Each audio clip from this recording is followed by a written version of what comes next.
ನಿಮ್ಮಿಬ್ಬರಿಗೂ ಅಂದ್ರೆ ನೀವೊಬ್ಬ ಸಿನಿಮಾ ಕರ್ಮಿಗಳಾಗಿರೋ ಕಾರಣ ನಿಮಗೆ ಈ ಕ್ವಶನ್ ಕೇಳಬೇಕು ಅಂತ ಅನ್ಸುತ್ತೆ.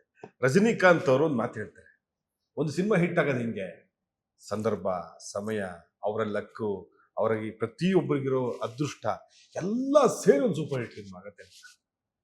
ನನಗೆ ತುಂಬಾ ಯೋಚನೆ ಆಯ್ತು, ಮೊನ್ನೆಯಿಂದ ಯೋಚನೆ ಮಾಡ್ತಿದ್ದೆ, ಗುರು KVNಗೆ ಏನಿಲ್ಲ ಗುರು, ಎಲ್ಲ ಇದೆ, ಆದ್ರೆ ಅವ್ರು ಅನ್ಕೊಳ್ಳೋ ಟೈಮಿಗೆ ಸಿನಿಮಾ ರಿಲೀಸ್ ಮಾಡಕ್ಕಾಗ್ತಿಲ್ಲ.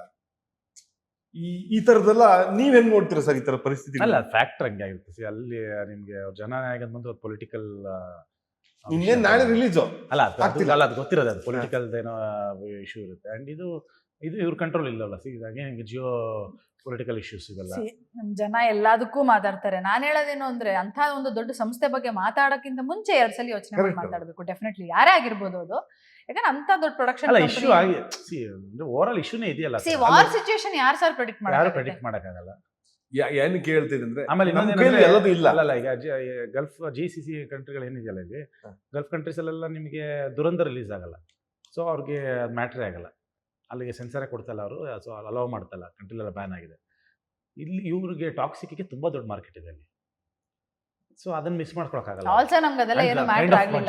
ಸ್ಟೇಟ್ ಅವೇ ಸುಪ್ರೀತ್ ಅವ್ರ ಸಿನಿಮಾ ನೋಡಕ್ ಮುಂಚೆನೇ ಒಪ್ಕೊಂಡ್ವಿ. ಯಾಕೆ ಇದನ್ನ ಕೇಳ್ತಾ ಇದೀನಿ ಅಂದ್ರೆ, ನಾವು ಏನೇ ಅನ್ಕೊಳ್ಳಿ, ನಾವೇನೇ ಗುರಿ ಇರ್ಲಿ, ಏನೇ ಇರ್ಲಿ, ಸಂದರ್ಭ ನಮ್ಮನ್ನ ಸಾಥ್ ಕೊಡ್ತಾರೆ. ಅಲ್ಲ, ಈಗ ನಾವು 19 ಅನ್ಕೋತಾ ಇದೀವಿ. ಮುಂದೆ ಏನ್ ಇಶ್ಯೂ ಆಗುತ್ತೆ ನಮ್ಗೆ ಗೊತ್ತಿಲ್ಲ, ಬಟ್ ಆ ನಂಬಿಕೆಯಲ್ಲಿ ಅಂತ ಹೋಗ್ತಾ ಇರ್ತೀವಿ. ಗೊತ್ತಿಲ್ಲ, ಅಗೇನ್ ಆ ನಂಬಿಕೆ ಇದ್ರಲ್ಲಿ ಹೋಗ್ತಾ ಇರ್ತೀವಿ. ನೋಡ.